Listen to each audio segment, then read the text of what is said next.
Hello friends, स्वागत है आप सभी का। दोस्तों, आज हम बात करने वाले हैं मध्य प्रदेश इकोनॉमिक सर्वे 2024-25 से संबंधित महत्वपूर्ण आंकड़ों के बारे में, जहां से एमपीपीएससी आयोग हर बार 2 से 3 क्वेश्चन पूछता है। तो हम ट्राई करेंगे कि ये जो डेटा है उनको हम याद कर सकें। चलिए वीडियो को आगे बढ़ाते हैं और देखते हैं कि इकोनॉमिक सर्वे से रिलेटेड कौन से डेटा उपयोगी हैं।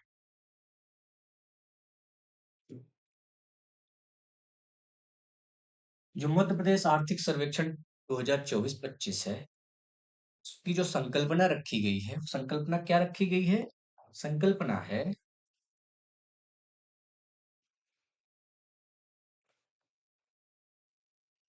जो संकल्पना रखी गई है, विकसित मध्य प्रदेश। विकसित मध्य प्रदेश यानी विकसित भारत की तर्ज पर जो 2047 में टारगेट रखा गया है विकसित भारत बनाने का, उसी की तर्ज पर मध्य प्रदेश सरकार ने भी विकसित मध्य प्रदेश का टारगेट रखा है। ठीक। लक्ष्य रखा गया है जीएसडीपी को 2 गुना करने का। जीएसडीपी 2 गुना करने का कब तक? 2028-29 तक टारगेट रखा गया है जीएसडीपी को 2 गुना करने का।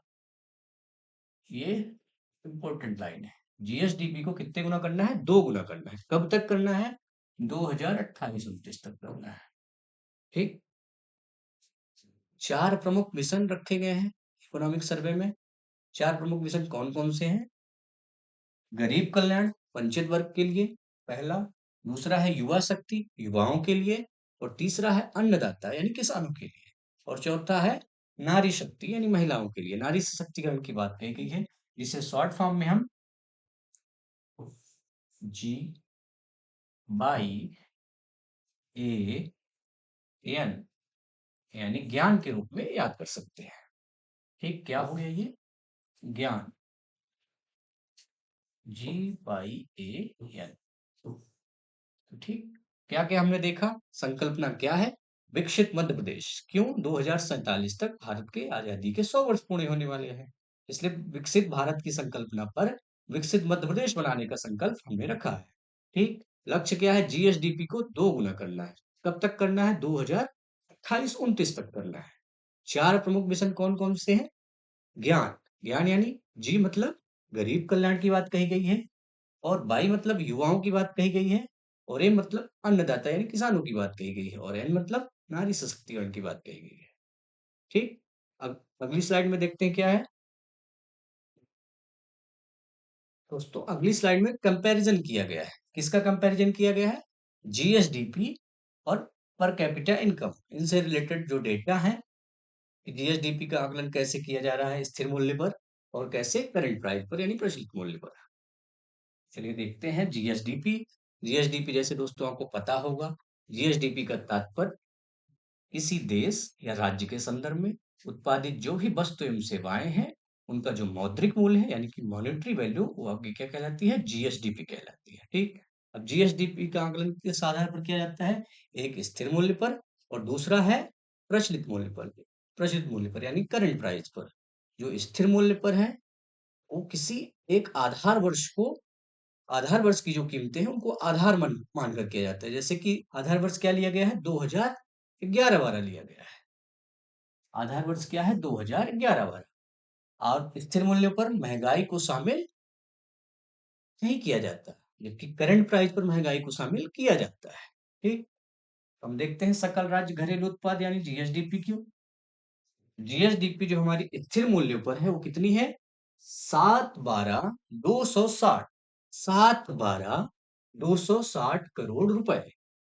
ठीक। फिर से याद करते हैं, 712,260 करोड़ रुपए, यानी कि जीएसडीपी स्थिर मूल्यों पर मध्य प्रदेश की कितनी है? 712,260 करोड़ रुपए। इसमें परसेंटेज ग्रोथ कितनी हुई? पूर्व वर्ष की तुलना में 6.05% की वृद्धि हुई। कितने परसेंट की? 6.05% की वृद्धि हुई है। कितनी वृद्धि हुई? 6.05% की वृद्धि हुई है। अब यही करंट प्राइस की बात की जाए जीएसडीपी में, तो क्या है डेटा? 15,03,395 करोड़। 15,03,395 करोड़, यानी कि 15,03,395 करोड़ रुपए। ये किस पर है? करंट प्राइस पर है। और परसेंटेज ग्रोथ कितनी है करंट प्राइस पर? 11.05%। आपको याद होना चाहिए। फिर से देखते हैं, जीएसडीपी कितनी है? 7/12/260, 7/12/260। अब ये जो करंट प्राइस है कांस्टेंट प्राइस की तुलना में लगभग 2 गुना है, ठीक। 7/12/260 से कितना ज्यादा है, मतलब कितना है? 2 गुना है। 15/03/395, ऐसे याद करना है, 15/03/395 करोड़ रुपए, ठीक। परसेंटेज ग्रोथ कितनी है? परसेंटेज ग्रोथ यहाँ पर स्थिर मूल्य पर 6.05% है। जब यही करंट प्राइस की बात की जाती है तो कितनी है? 11.05%। कितना? 11.05%। परसेंटेज ग्रोथ कितना कितना है? यहाँ पर 6.05% है, और फिर यहाँ जाके बढ़ जाती है 11.05%, ठीक। उम्मीद करता हूँ आपको याद हो गया होगा, ठीक। 6.05% देन 11.05%। किसकी बात कर रहे हैं हम? जीएसडीपी की बात कर रहे हैं, ठीक। रुपए में ये डेटा हो गया और परसेंटेज में ये, ठीक। अगला देखते हैं पर कैपिटा इनकम, प्रति व्यक्ति शुद्ध आय। प्रति व्यक्ति शुद्ध आय आपको पता होगा, टोटल जो इनकम होती है जीडीपी के सेंस में, उसको जब हम टोटल पॉपुलेशन से डिवाइड करते हैं तो हमें क्या मिलती है? पर कैपिटा इनकम किसी राज्य या देश की मिलती है, ठीक। पर कैपिटा इनकम कितनी है? 70,434। किसमें? स्थिर मूल्यों पर कितनी है? 70,434, यानी 70,434 रुपए, 70,434 रुपए। यही 2011-12 में कितनी थी? 38,497, 38,497 रुपए, 38,497 रुपए। अब करंट प्राइस पर कितनी हो गई हमारी पर कैपिटा इनकम? 1,52,615 करोड़ है। 1,52,615 रुपए में, ठीक। अब वृद्धि कितनी हुई? तो वृद्धि 4 गुना की वृद्धि हुई। किसके संदर्भ में वृद्धि हो रही है? 2011-12 में जो 38,497 था, इसके कंपैरिजन में कितने की गुना वृद्धि हो रही? 4 गुना की वृद्धि हुई। पिछली बार एमपीपीएससी ने इसी टाइप का क्वेश्चन पूछा था 2025 में, ठीक। फिर से देखते हैं पर कैपिटा इनकम को स्थिर मूल्य पर कितनी है? 70,434, 70,434। 2011-12 में कितनी थी? 38,497, 38,497। प्रचलित मूल्य पर कितनी होगी? 1,52,615, 1,52,615। कितने गुना की वृद्धि हुई? 4 गुना की वृद्धि हुई है, ठीक। अगली स्लाइड में देखते हैं दोस्तों। अगली स्लाइड में सकल राज्य मूल्य वर्धित यानी जीएसबीए, जीएसबीए की बात की गई है। जीएसबीए में क्षेत्रीय योगदान क्या है, यानी सेक्टर वाइज पूछा जा रहा है, प्राइमरी का, सेकेंडरी का और टर्सरी का। सकल राज्य मूल्य वर्धित क्या होगा? आपको पता होगा, जो जो वस्तु एवं सेवाएं हैं, उनका जो अंतिम मौद्रिक मूल्य है, जिसमें जो मध्यवर्ती वस्तु या सेवाएं हैं, उनको शामिल नहीं किया जाता है, ठीक। तो ये हो गया आपका जीएसबीए। अब जीएसबीए में क्षेत्रीय योगदान कितना परसेंटेज है, उसको हम देखते हैं, उसकी कोशिश करेंगे कि आपको तैयार हो जाइए। सेक्टर वाइज जब हम देखते हैं तो प्राइमरी सेक्टर, सेकेंडरी सेक्टर और टर्सरी। प्राइमरी में जो है तो आपके एग्रीकल्चर से रिलेटेड गतिविधियां शामिल होती हैं, ठीक। पशुपालन हो गया आपका, ठीक। यानी कि जब हम प्राकृतिक संसाधनों को सीधा उपभोग करते हैं तो वो सारी गतिविधियां प्राइमरी में आती हैं, ठीक। जो सेकेंडरी होती है उसमें उद्योग, निर्माण, विनिर्माण, ये चीजें आपको पता होंगी। तृतीयक में हम सेवा क्षेत्र की बात करते हैं, जिसमें आपका हेल्थ हो गया, एजुकेशन हो गया, हॉस्पिटैलिटी हो गई, टूरिज्म हो गया, ये सारी चीजें आपकी नर्सरी में आ जाती है, ठीक। अब डेटा देखते हैं। डेटा दो टाइप के हैं, करंट प्राइस वाला डेटा है और दूसरा हमारे पास कांस्टेंट प्राइस यानी स्थिर मूल्य वाला। हम दोनों देखते हैं। प्राइमरी सेक्टर की जब बात की जाएगी, करंट प्राइस पर हमारा जो कंट्रीब्यूशन है जीएसबीए में कितना है? 44.36%, यानी कि सॉरी 44.36%, 44.36%। ये किसका है? करंट प्राइस का है। जबकि स्थिर मूल्यों का कितना है? 35.37%, 35.37%। जबकि यही सेकेंडरी कितना है? 19.03%, 19.03%। किसमें? करंट प्राइस पर। जबकि कांस्टेंट प्राइस पर कितना है? 24.63%।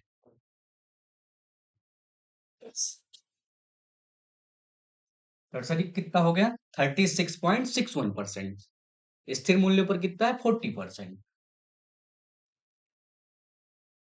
फिर से देखते हैं प्राइमरी का 44.36% करंट प्राइस पर, जबकि कांस्टेंट प्राइस पर कितना है? 35.37%। सेकेंडरी की बात की जाएगी तो करंट में कितना है? 19.03% और कांस्टेंट पर कितना है? 24.63%। टर्सरी की बात की जाएगी तो करंट में कितना है? 36.61% और कांस्टेंट पर कितना है? 40%। ठीक, यानी कि यहाँ पर हमारा करंट प्राइस पर सबसे ज्यादा क्या है? 44.36% प्राइमरी का है, जबकि कांस्टेंट पर किसका ज्यादा है? आपका टर्सरी का।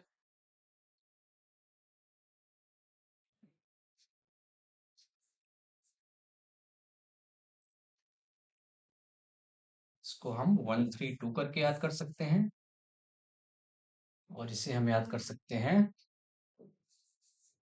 312, 132, 312।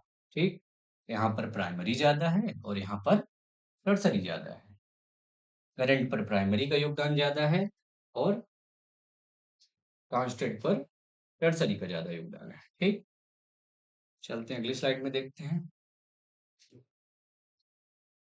ये वही वाला है, primary, secondary and then tertiary.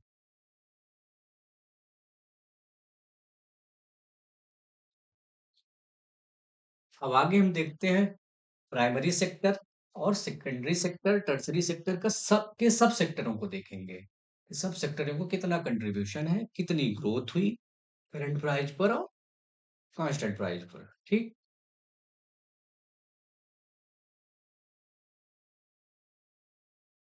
सब सेक्टर में हम जो अगर देखें फसलों को अगर देखें तो 2023-24 में कितना ग्रोथ, कितना योगदान था? 31.10%। 2024-25 में कितना हो गया? 30.90%, 30.90%। यानी कि पिछले वर्ष की तुलना में यहाँ कितने की कमी देखी गई? -0.20% की कमी देखी गई। इसलिए यहाँ पर डेटा दिया है कि -0.20% की कमी देखी गई। किसमें देखी गई कमी? फसलों में। ठीक, अब फसलों में अगर वृद्धि की बात की जाए तो कितने परसेंट की वृद्धि हुई प्रचलित भावों पर, यानी कि करंट प्राइस पर? 10.80%, 10.80%। किसकी बात कर रहा है? फसलों की बात कर रहा है। अगर हम कांस्टेंट प्राइस पर देखें तो यही 1.60% है, 1.60%। फसलों का कंट्रीब्यूशन 2024-25 में कितना है? 30.90%। ठीक, चेंज कितना हुआ? 0.20% की कमी आई है। अब यही करंट प्राइस पर जो है तो ग्रोथ कितनी हुई? करंट प्राइस पर, करंट पर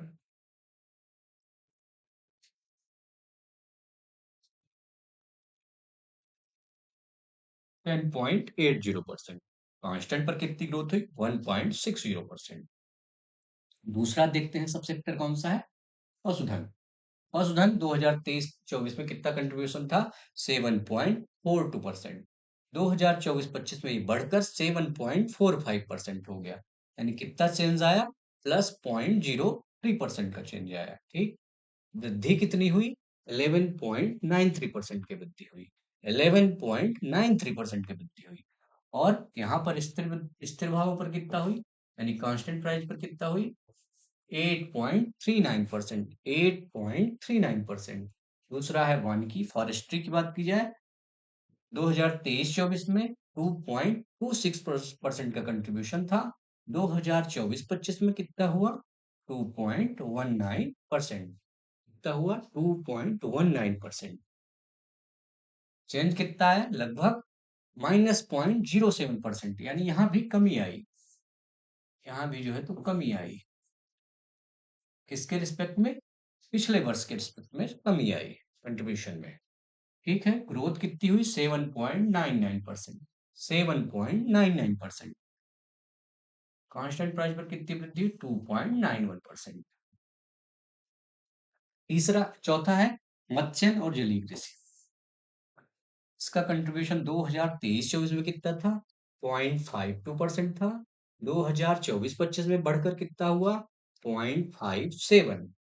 चेंज कितना है? +0.05%। और वृद्धि दर जो है तो इसकी सबसे ज्यादा वृद्धि दर रही है। सबसे ज्यादा वृद्धि दर रही यहाँ पर 21.11%। 21.11%। करंट प्राइस पर भी वृद्धि सबसे ज्यादा इसी की है, मत्स्य और जलीय कृषि की। और आपके कांस्टेंट प्राइस पर भी सबसे ज्यादा वृद्धि है, मत्स्य और जलीय कृषि।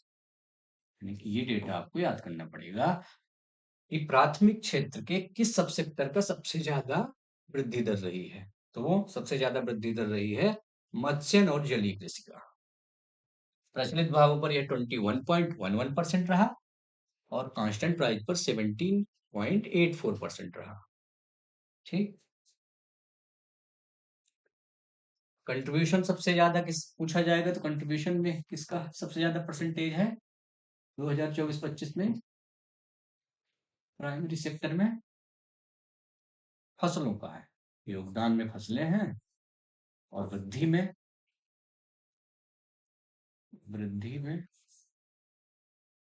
में आपका मत्स्य और जलीय कृषि है। ठीक, मत्स्य और जलीय कृषि। ठीक, याद हो गया होगा आपको। अगला देखते हैं। अगला है हमारा सेकेंडरी सेक्टर यानी द्वितीय क्षेत्र। उद्योग और निर्माण और विनिर्माण संबंधित डेटा जो है तो उसको देखेंगे हम। इसका जो 2024-25 में है, क्षेत्र का कुल योगदान 19.36% से घटा, कितना हो गया? 19.03% हो गया। द्वितीय क्षेत्र में जो पहला सब सेक्टर है विनिर्माण, दूसरा है विद्युत गैस जलापूर्ति, तीसरा है निर्माण। तो विनिर्माण क्षेत्र का 2023-24 में कितना कंट्रीब्यूशन था? 7.38%। यही 2024-25 में घटकर 7.05% हो गया। यानी कितने का चेंज आया आपका? -0.33% का चेंज आया। कितना चेंज हुआ? -0.33% का चेंज आया। ठीक,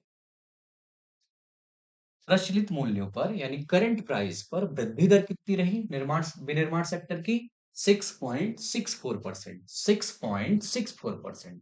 6.64%। यही कांस्टेंट प्राइस पर क्या रहा?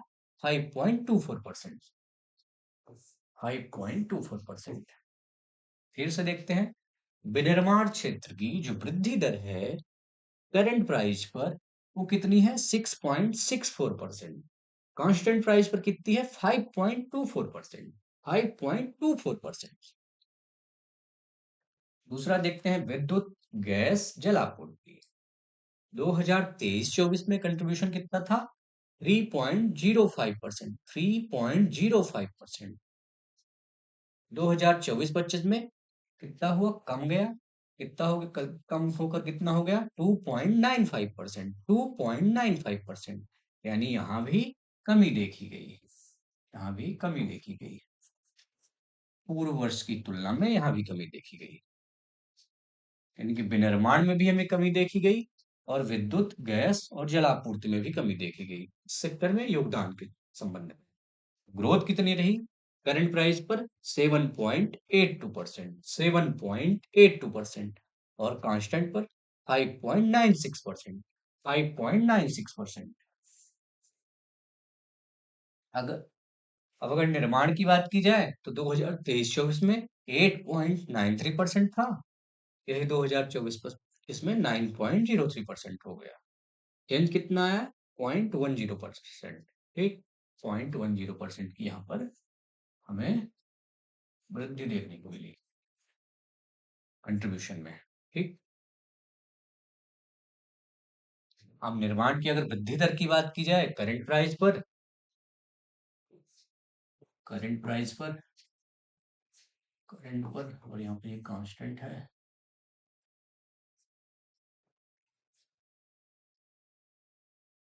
करंट पर कितनी कितनी वृद्धि है? 12.69%, 12.69%। और वहां पर कांस्टेंट प्राइस पर, कांस्टेंट प्राइस पर क्या है? 9.76%, 9.76%, 9.76%, 9.76%। यहाँ पर कितना है? 12.69%, 12.69% करंट प्राइस पर है और 9.76% कांस्टेंट प्राइस पर है। यानी कि सबसे ज्यादा वृद्धि हमें कहाँ देखने को मिली? द्वितीयक क्षेत्र पर। सबसे ज्यादा वृद्धि यहाँ पर मिली आपके निर्माण में।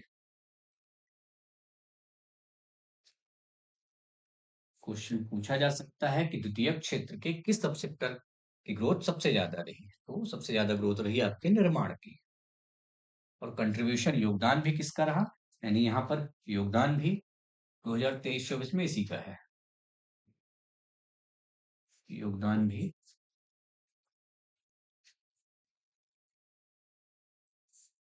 देखिए, योगदान भी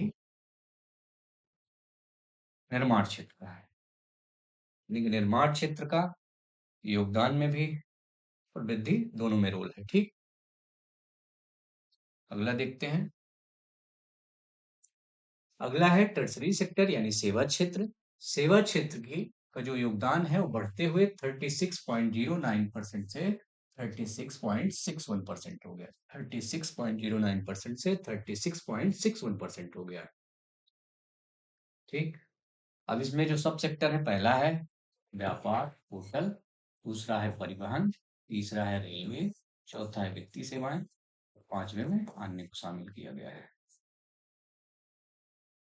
अगर हम व्यापार होटल रेस्टोरेंट की बात करें तो 2023-24 में कंट्रीब्यूशन कितना था? 10.09%।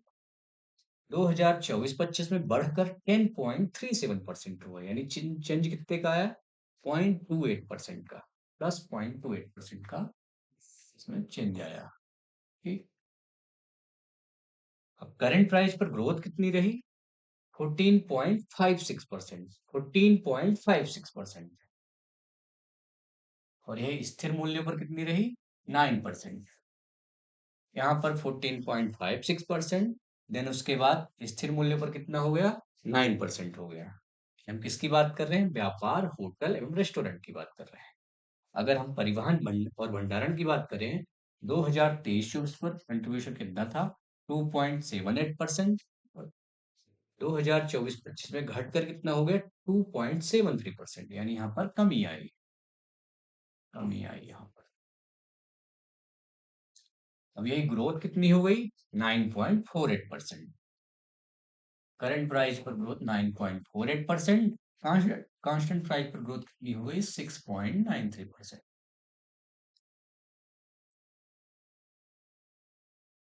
अब अगर रेलवे की बात की जाए तो कंट्रीब्यूशन कितना था 2023-24 में? 0.84%। 2024-25 में 0.94%, यानी कि 0.84 से 0.94 पहुंच गया। यहाँ पर ग्रोथ हुई, यहाँ पर बढ़ गया 0.10%। और अगर वृद्धि दर की बात की जाए, वृद्धि दर 23.38%।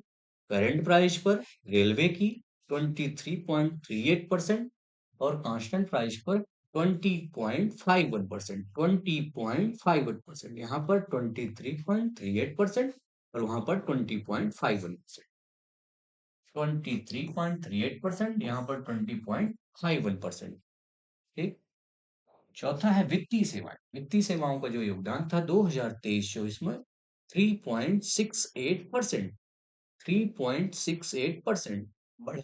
2024-25 में कितना हो गया? 3.71%, यानी कितने का चेंज आया? प्लस 0.03% का चेंज आया। ग्रोथ कितनी रही?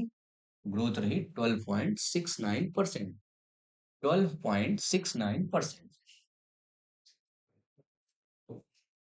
कांस्टेंट प्राइस पर कितना हो गया ये? 4.82%, 4.82%।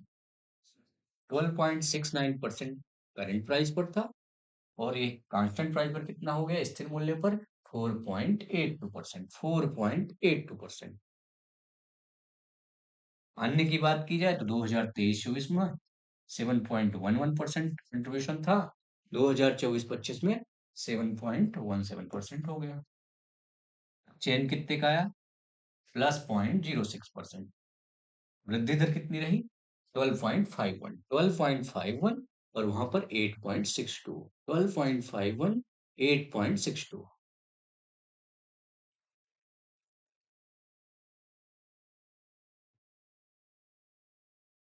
एमपीपीएससी के द्वारा भी जो 2025 में जो भी एग्जाम हुए हैं वहां पर ये वाला क्वेश्चन आया था कि व्यापार एवं होटल रेस्टोरेंट का जो कंट्रीब्यूशन है सर्वाधिक है तृतीय क्षेत्र में।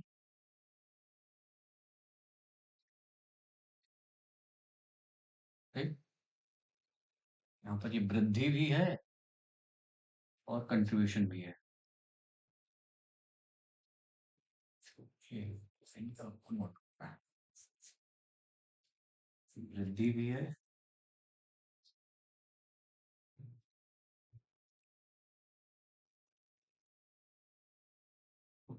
योगदान भी है, योगदान भी है और वृद्धि भी है।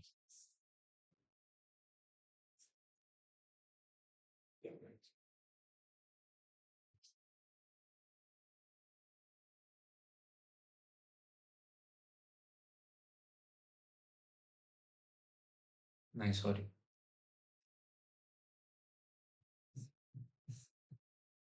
तो ये योगदान में है।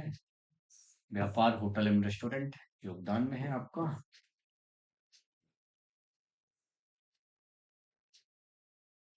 योगदान में है जबकि ग्रोथ में जो है तो रेलवे है। 23 पॉइंट ये वाला 23.38%। ठीक है, ठीक है दोस्तों, क्लास यहाँ पर एंड होती है। मिलते हैं अगली वीडियो में। तब तक आप एमपीपीएससी प्रीलिम्स 2026 की बेहतर और शानदार तरीके से तैयारी करते रहें। धन्यवाद। Thank you.